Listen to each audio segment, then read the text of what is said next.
Good morning friends, स्वागत है आप सभी का मेरे यूट्यूब चैनल स्टडी मटेरियल में। दोस्तों, अगर आप मेरे चैनल में नए हैं तो मेरे चैनल को सब्सक्राइब कर घंटा जरूर दबा लें। दोस्तों, आज हम केमिस्ट्री का पार्ट 5 में कवर करेंगे पीएच मान। बिल्कुल छोटा सा प्यारा सा चैप्टर है, लेकिन बहुत ही महत्वपूर्ण चैप्टर है। दोस्तों, एग्जाम में हर बार यहाँ से 1-2 क्वेश्चन पूछ लिए जाते हैं, तो ट्रिक के माध्यम से हम इसे सॉल्व करेंगे। दोस्तों, अगर आपने केमिस्ट्री का पार्ट 1, 2, 3 एवं 4 नहीं देखा है तो डिस्क्रिप्शन में मैं उसका लिंक दे दिया हूं, उसे भी जरूर देख लें। तो चलिए शुरू करते हैं दोस्तों फटाफट। फर्स्ट क्वेश्चन की ओर चलते हैं दोस्तों। फर्स्ट क्वेश्चन है, जल का पीएच मान कितना होता है? दोस्तों, जल का पीएच मान होता है 7, यानी कि ऑप्शन नंबर ए हम लोग का बिल्कुल राइट आंसर हो जाएगा। दोस्तों, अब इसको ट्रिक के माध्यम से हम लोग कैसे याद करेंगे, तो देखिए दोस्तों, यहां है 7। दोस्तों, हम लोग को एक गाना याद आ रहा होगा, 7 समुंदर पार में तेरे पीछे पीछे आ गया। 7 समुंदर पार में तेरे पीछे पीछे आ गई मैं तेरे पीछे। जी हाँ दोस्तों, 7 समुंदर पार। दोस्तों, यहाँ समुद्र में जो होता है वो होता है जल, और समुद्र 7 समुद्र से पहले क्या आ रहा है? 7, यानी कि समुद्र में जल होता है और जल का जो पीएच मान हो जाएगा वो हो जाएगा 7। दोस्तों, याद रखेंगे यहाँ पे 7 समुद्र में जल रहता है और समुद्र से पहले आ रहा है 7, यानी कि जल का जो पीएच मान हो जाएगा वो हो जाएगा 7। बढ़ते हैं दोस्तों नेक्स्ट क्वेश्चन की ओर। नेक्स्ट क्वेश्चन हम लोग का, नमक का पीएच मान कितना होता है? दोस्तों, इसका भी जो राइट आंसर हो जाएगा वो हो जाएगा ऑप्शन नंबर सी, 7, यानी कि नमक और जल दोनों का पीएच मान सेम होता है। दोस्तों, इसको भी उसी ट्रिक से याद रखेंगे। जी हाँ दोस्तों, समुद्र के पानी से ही नमक बनता है, इसलिए याद रखेंगे जल और नमक का जो पीएच मान होता है वो होता है 7। दोस्तों, बढ़ते हैं नेक्स्ट प्रश्न की ओर। नेक्स्ट प्रश्न है हम लोग का, रक्त का पीएच मान कितना होता है? दोस्तों, ऑप्शन नंबर ए 7.4 इसका राइट आंसर हो जाएगा। रक्त का पीएच मान 7.4 होता है। दोस्तों, ध्यान दीजिएगा दोस्तों, इसको ट्रिक के माध्यम से हम लोग कैसे याद रखेंगे, तो दोस्तों हमें सप्ताह में कम से कम 4 बार रक्तदान जरूर करना चाहिए, वो भी 7 साल तक। दोस्तों, सप्ताह में 7 दिन में कम से कम 4 बार रक्तदान जरूर करना चाहिए, वो भी 7 साल तक। ओके दोस्तों, इस तरह से इसको याद रखेंगे। रक्त का पीएच मान सप्ताह यानी कि 7 दिन और कम से कम 4 दिन, 7 दिन में 4 बार रक्तदान करना चाहिए। दोस्तों, 7.4 इसका राइट आंसर हो जाएगा। रक्त का पीएच मान 7.4। दोस्तों, बढ़ते हैं नेक्स्ट प्रश्न की ओर। नेक्स्ट प्रश्न 4 नंबर, आंसू का पीएच मान कितना होता है?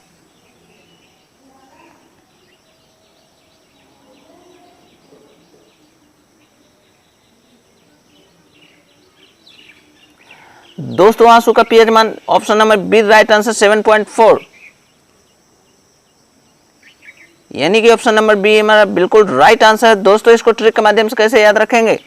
दोस्तों, जब हम लोग रक्तदान कर रहे होते हैं तब दर्द के कारण आंख से आंसू निकलते हैं। जब रक्तदान करते हैं, रक्त निकालने के लिए सुई चुभोया जाता है हमारे हाथों में, तो आंसू निकलते हैं दोस्तों आंख से। तो यहां से याद रखेंगे, रक्त और आंसू का पीएच मान 7.4 होता है। दोस्तों, रक्त और आंसू दोनों का पीएच मान 7.4 ही होता है। दोस्तों, बढ़ते हैं नेक्स्ट प्रश्न की ओर। दोस्तों, नेक्स्ट प्रश्न है 5 नंबर, नींबू का पीएच मान कितना होता है? दोस्तों, नींबू का पीएच मान कितना होता है? ऑप्शन नंबर ए बिल्कुल राइट आंसर हो जाएगा दोस्तों, 2.4। नींबू का पीएच मान 2.4 हो जाएगा। दोस्तों, इसको ट्रिक के माध्यम से देखिए कैसे याद रखेंगे। प्यारे दोस्तों, हम लोग जब भी सब्जी लेने मार्केट या सब्जी बाजार जाते हैं तो दुकानदार से बोलते हैं ना, अरे भाई साहब, जरा हमें दो चार नींबू दे दो। यानी यहां से याद रखेंगे दोस्तों कि नींबू का पीएच मान जो है वो 2.4 हो जाएगा। दोस्तों, नींबू जब भी लेने जाते हैं सब्जी मार्केट तो कहते हैं 2-4 नींबू दे दो, यानी कि 2.4। दोस्तों, नींबू का जब भी बात आएगा तो नींबू का पीएच मान कितना हो जाएगा? 2-4, यानी कि 2.4। दोस्तों, बढ़ते हैं नेक्स्ट प्रश्न की ओर। नेक्स्ट प्रश्न है दोस्तों हम लोग का, दूध का पीएच मान कितना होता है? दोस्तों, दूध जिसके पीने से हम लोग का हड्डी मजबूत होता है दोस्तों। दोस्तों ऑप्शन नंबर ए बिल्कुल राइट आंसर हो जाएगा 6.4 6.4। दोस्तों दूध का जो पीएच मान होता है 6.4। दोस्तों अब इसको ट्रिक के माध्यम से कैसे याद रखेंगे प्यारे दोस्तों, यहां पर जरा ध्यान से सुनिएगा। दूध से क्या वॉइस आ रही है, दूध दो, यानी दूध दो। दोस्त जब भी हम 2 लीटर दूध लेते हैं दोस्तों, जब भी हम 2 लीटर दूध लेते हैं तो अभी के भाव के हिसाब से, अभी के मूल्य के हिसाब से 32 रुपए के हिसाब से कितने रुपए हो जाएंगे 2 लीटर का दोस्तों? 2 लीटर दूध का 32 रुपए के हिसाब से 32 दूनी 64, यानी कि 6.4 याद रखेंगे दोस्तों। 64 6.4 6.4 याद रखेंगे दोस्तों। मेरे ख्याल से आप लोग को मजा आ रहा होगा ट्रिक के साथ साथ पढ़ाई करने में। दोस्तों आज मैं फिर से आप लोग को बोलता हूं, अगर ये वीडियो आपको अच्छा लगता हो, हेल्पफुल लगता हो, तब आप इस वीडियो को लाइक शेयर कमेंट और सब्सक्राइब जरूर किया करें और अपने दोस्तों से भी बोलें। और दोस्त डेली मॉर्निंग में उठकर सबसे पहले अपने लिए एक टारगेट फिक्स करो। टारगेट चाहे छोटा ही क्यों ना हो, लेकिन डेली मॉर्निंग में उठकर सबसे पहले अपने लिए एक टारगेट फिक्स करो और पूरे दिन उस टारगेट को अचीव करने में लगा दो दोस्तों। आपकी लाइफ ऑटोमेटिकली अच्छी हो जाएगी। तो चलिए दोस्तों बढ़ते हैं नेक्स्ट प्रश्न की ओर। नेक्स्ट प्रश्न है 7 नंबर दोस्तों, सिरके का पीएच मान कितना होता है? सिरके का पीएच मान 3, यानी कि ऑप्शन नंबर ए बिल्कुल राइट आंसर हो जाएगा दोस्तों। सिरके का पीएच मान कितना होता है? 3 होता है, याद रखेंगे दोस्तों। सिरके दोस्तों इसको ट्रिक के माध्यम से कैसे याद रखेंगे, यहां पे है सिरके, यानी जब भी हम लोग का सिर घूमता है या सिर फिरता है तो मन करता है किसी को 2-3 झापड़ पड़ा पड़ा पड़ा पड़ा लगा दो दोस्तों। 2-3 यहां ऑप्शन में 2 तो है नहीं, यानी 3 हो जाएगा दोस्तों। सिरके का पीएच मान 3 हो जाएगा। ओके दोस्तों बढ़ते हैं नेक्स्ट प्रश्न की ओर। शराब का पीएच मान कितना होता है दोस्तों? देखिए दोस्तों शराब का पीएच मान कितना होता है? ऑप्शन नंबर डी बिल्कुल राइट आंसर हो जाएगा 2.8 2.8। शराब का पीएच मान याद रखिएगा दोस्तों 2.8। इसको ट्रिक के माध्यम से कैसे याद रखेंगे? अब दोस्तों यहां बात आती है शराब की, तो याद रखेंगे दोस्तों, जब भी 2 बंदे ऐसे हैं जो सुबह 8 बजे से ही शराब पीना चालू कर देते हैं दोस्तों, 2 बंदे ऐसे हैं जो सुबह 8 बजे से ही शराब पीना चालू कर देते हैं, यानी 2.8। 2 बंदे 8 बजे से ही चालू हो जाते हैं, यानी कि 2.8 दोस्तों। 2 बंदे ऐसे हैं जो 8 बजे से ही चालू हो जाते हैं। शराब का पीएच मान हो जाएगा 2.8 2.8। 2 बंदे 8 बजे से। ओके दोस्तों बढ़ते हैं नेक्स्ट प्रश्न की ओर। मानव लार का पीएच मान कितना होता है दोस्तों? दोस्तों मानव लार का जो पीएच मान होता है वो 6.5 से लेकर के 7.5, यानी कि ऑप्शन नंबर ए बिल्कुल राइट आंसर हो जाएगा हम लोग का। दोस्तों इसको देखिए ट्रिक के माध्यम से कैसे याद रख सकते हैं। तो दोस्तों यहां मानव लार की बात हो रही है और हम लोग के मुंह में लार कब आती है? जब कोई बंदा हमें रसगुल्ला दिखा दिखा के खाते रहते हैं तो हम लोग भी सोच लेते हैं कि रसगुल्ला चाहे 65 रुपये हो या 75 रुपये हो, लेके खाएंगे जरूर। यानी दोस्तों 6.5 से 7.5, 6.5 से 7.5, यानी कि 65 रुपये हो या 75 रुपये हो, याद रखिएगा उससे कम में रसगुल्ला तो मिलेगा भी नहीं दोस्तों। 65 हो या 75 हो, यानी कि 6.5 या 7.5 रसगुल्ला तो खाएंगे जरूर दोस्तों। इसे याद रखेंगे दोस्तों। मानव लार का यानी कि लार कब आता है? रसगुल्ला देख के। और रसगुल्ला जो बिकता है वो कितने रुपए? 65 से 75 रुपए, यानी कि 6.5 से 7.5। दोस्तों बढ़ते हैं नेक्स्ट प्रश्न की ओर। समुद्र जल का पीएच मान कितना होता है दोस्तों? यहाँ समुद्र जल की बात की जा रही है दोस्तों। इसका जो राइट आंसर हो जाएगा वो हो जाएगा 8.5 8.5, यानी कि ऑप्शन नंबर सी हम लोग का बिल्कुल राइट आंसर हो जाएगा दोस्तों।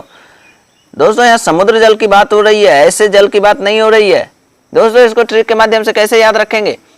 जब भी समुद्र की बात हो तो दोस्तों ये बात आप अपने माइंड में बैठा लीजिए कि आपके घर में समुद्र की दूरी, आपके घर से समुद्र की दूरी 8.5 किलोमीटर है और वहां तक पहुंचने में 85 रुपये किराया भाड़ा लग जाता है दोस्तों। दोस्तों माइंड में सेट कर लीजिए कि आपके घर से समुद्र की दूरी 8.5 किलोमीटर यानी कि 8.5 किलोमीटर है और वहां तक जाने का किराया 85 रुपये लग जाता है यानी कि 8.5। दोस्तों समुद्र की दूरी से याद रखेंगे 8.5 यानी कि समुद्र के जल का पीएच मान 8.5 हो जाएगा। दोस्तों बढ़ते हैं नेक्स्ट प्रश्न की ओर। मानव मूत्र का पीएच मान होता है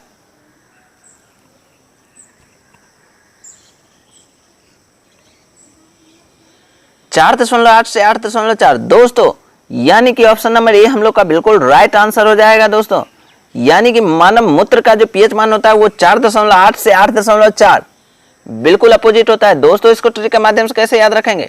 जब भी बात होगी मानव मूत्र की तो याद रखेंगे हम लोग अपना बॉडी बनाने या बॉडी को सही से मेंटेन रखने के लिए दोस्तों गौमूत्र कम से कम 2 दिन यानी 48 घंटे में 4 या 8 बार जरूर पीना चाहिए। दोस्तों बॉडी को मेंटेन रखने के लिए, सही रखने के लिए गौमूत्र कम से कम 2 दिन यानी 48 घंटे तक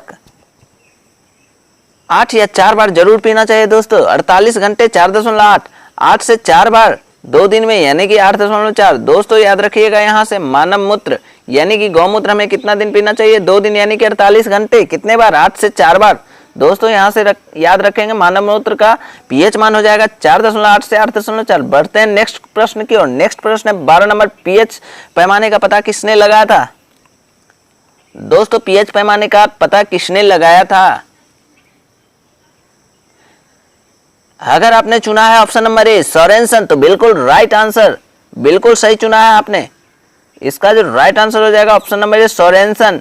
सोरेनसन साहब के द्वारा पीएच पैमाने का पता लगाया गया था सबसे पहले। दोस्तों इसको ट्रिक के माध्यम से कैसे याद रखेंगे? तो यहाँ आपने ऑप्शन नंबर ए सोरेनसन से वॉइस निकल के आ रही है। दोस्तों सारे, सोरेनसन सारे यानी कि सारे। तो दोस्तों सारे के सारे पीएच मान लगभग आपको याद हो ही गए होंगे मेरे ट्रिक के माध्यम से। जी हाँ फ्रेंड्स, सारे के सारे पीएच मान यानी सोरेनसन के द्वारा पीएच पैमाने का पता लगाया गया था। दोस्तों सारे के सारे पीएच मान याद हो गए होंगे दोस्तों इतने ही देर में। तो याद रखेंगे दोस्तों सारे के सारे यानी कि सोरेनसन के द्वारा सबसे पहले पीएच पैमाने का पता लगाया गया था। दोस्तों अब आपको मिलता है एक प्यारा सा चैलेंज जिसका राइट आंसर दोस्तों आप लोग डिस्क्रिप्शन बॉक्स में हमें कमेंट करके जरूर बताइएगा। कमेंट बॉक्स में सॉरी। दोस्तों आज का प्रश्न है आप लोग का, किसी व्यक्ति के रक्त के पीएच मान में कितना परिवर्तन होने पर उसकी मृत्यु हो जाती है? दोस्तों क्वेश्चन में दोहरा देता हूं, किसी व्यक्ति के रक्त के पीएच मान में कितना परिवर्तन होने पर उसकी मृत्यु हो जाती है? यानी कि रक्त के पीएच में कितना परिवर्तन होगा जो व्यक्ति की मृत्यु हो सकती है? दोस्तों ऑप्शन नंबर ए में है 0.2, option number B 0.3, option number C 0.4, option number D 0.5। दोस्तों बिल्कुल इजी क्वेश्चन है, देखते हैं इसका जवाब कौन कौन सही देते हैं। तो दोस्तों नेक्स्ट वीडियो में जो लोग सही जवाब देंगे उनका नाम मैं बताऊंगा, तो कमेंट कर जवाब जरूर दें। और दोस्तों जितने भी दोस्त नए जुड़ रहे हैं वो प्लीज चैनल को सब्सक्राइब कर घंटा जरूर दबा लें ताकि अगली वीडियो का नोटिफिकेशन मिल सके आपको सबसे पहले। दोस्तों अब आपसे विदा लेने का समय आ गया है। धन्यवाद दोस्तों।